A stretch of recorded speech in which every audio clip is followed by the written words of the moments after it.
ఇంతలోనే విపత్తు వచ్చింది. గోదావరి నది ఉప్పొంగింది. దానివల్ల అటు వెస్ట్ గోదావరి, ఈస్ట్ గోదావరిలో చాలా ప్రాంతాలు ముంపుకు గురయ్యాయి. చాలా గ్రామాలు ముంపుకు గురై ప్రజలు చాలా అవస్థలు పడుతున్నారు. మీరందరూ సజీవ సాక్షులు. గతంలో కూడా మీరు పనిచేశారు. గత 5 సంవత్సరాలు ఎప్పుడైనా ఒక విపత్తు వస్తే, ఎప్పుడైనా వరదలు వస్తే ముఖ్యమంత్రి ఎప్పుడైనా సరే రివ్యూ తీసుకుని అధికార యంత్రాంగానికి అలర్ట్ చేసినటువంటి రోజు ఒక్కటైనా ఉందా? ఆ రోజు 5 సంవత్సరాల్లో ఒక మంత్రి అయినా, ఒక అధికారి అయినా గ్రామాలకెళ్లి పేదవాడికి పలకరించినటువంటి దాఖలాలు ఎక్కడైనా ఉందా? మొన్న ఎప్పుడైతే భారీ వర్షాలు వస్తాయి, గోదావరి నదికి విపరీతంగా వరదొస్తుందని తెలిస్తే మా విపత్తుల శాఖ మంత్రి శ్రీమతి అనిత గారు జూమ్ లో కాన్ఫరెన్స్ తీసుకుని కలెక్టర్లకు అలర్ట్ చేశారు.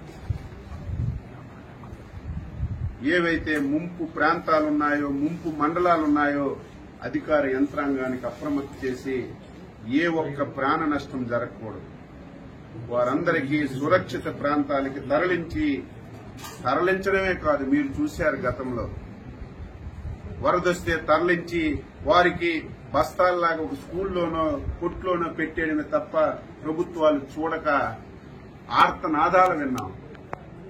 మాకు భోజనం అందడం లేదు, పిల్లలకు పాలు అందడం లేదు, సకాలంలో నీళ్లు లేవు, టాయిలెట్స్ లేవని. ఈ 5 రోజుల్లో ఎక్కడైనా ఒక వార్త వచ్చిందా? భోజనాలు పెట్టాం, పిల్లలకు పాలు ఇచ్చాం, వాటర్ ఇచ్చాం. వాళ్ళు మళ్లీ నార్మల్ గా వచ్చి ఇంటికి వెళ్లేసరికి 3,000 రూపాయలు పరిహారం కూడా ఇచ్చి వాళ్ళందరికీ న్యాయం చేశాం. ఈ రోజు ఈ రోజు ఈ 2-3 జిల్లాలు తిరుగుతుంటే గత ప్రభుత్వం పాపాల వల్ల ఏవైతే పురాతనమైనటువంటి కాలువలున్నాయో, గెడ్డలున్నాయో 5 సంవత్సరాలు గాలికి వదిలేశారు. కనీస స్థాయిలో మెయింటెనెన్స్ చేయలేదు. కనీసం ఒక తట్టిడి మట్టి తీసి ఆ కాలువలో ఉన్నటువంటి అడ్డు కూడా తీయకపోవడం వల్ల నిన్న వచ్చినటువంటి వరదలకి ఆ కాలువలు పొంగి వేల ఎకరాలు రైతు పెట్టినటువంటి పంట పూర్తిగా నాశనం అయిపోయింది.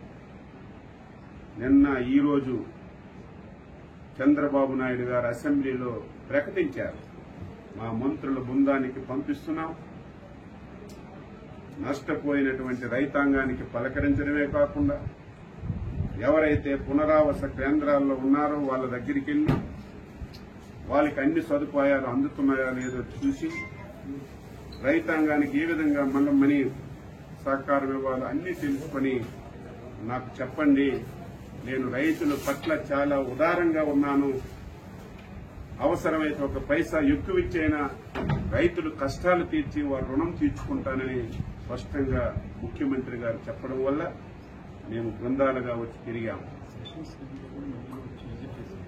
మధ్యలో సెషన్స్ టైంలో కూడా ఎవరైతే స్థానిక మంత్రులు వచ్చి ఒక పూట అసెంబ్లీ చూసి ఒక పూట వచ్చి పలకరించి వచ్చినటువంటి దాఖలాలు. నిన్న ప్రజలు 5 సంవత్సరాలు ఇటువంటి పరిస్థితి ఉంటే ఒక్క ఆఫీసర్ రావడం కానీ, ఒక్క మంత్రి రావడం కానీ, ఒక ఎమ్మెల్యే రావడం కానీ మేము ఎప్పుడు చూడలేదు. మీరు వచ్చారు, ఇదే మాకు ఆనందం అని మీ సాక్షిగానే చాలా మంది నిన్న వారి హర్షాన్ని తెలియజేశారు. ఈ రోజు ఈ ప్రాంతం నాశనం అవడానికి ప్రధాన కారణం ఎర్ర కాలువ. ఇది జంగారెడ్డిగూడెంలో స్టార్ట్ అయి మళ్లీ భీమవరంలో ఎండ్ అవుతుంది. ఈ కాలువ అస్తవ్యస్తంగా ఉంది. ఈ కాలువ వల్ల సుమారుగా 20 నియోజకవర్గాల్లో ప్రతి సంవత్సరం చేతికొచ్చిన పంట పోతుంది, పెట్టుబడి పెట్టిన పంట పోతుంది. ఈ కాలువని శాశ్వతంగా ఈ సమస్యని పరిష్కరించాలని ఒక ఆలోచన చేస్తున్నాం.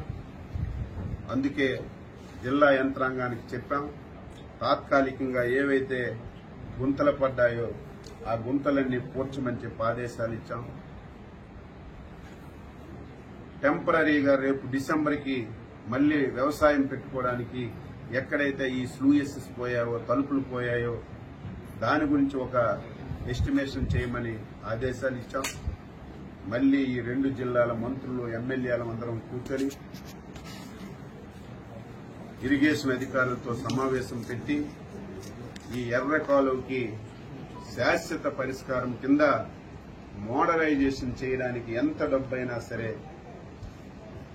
చంద్రబాబు నాయుడు గారి దృష్టిలో పెట్టి ఈ 5 సంవత్సరాల్లో శాశ్వత పరిష్కారం చూపి స్వతంత్రం వచ్చి నుంచి పడుతున్నటువంటి ఈ బాధని తొలగించాలని చిత్తశుద్దితో అంకిత భావంతో పనిచేస్తామని చెప్పి సందర్భంగా తెలియజేస్తూ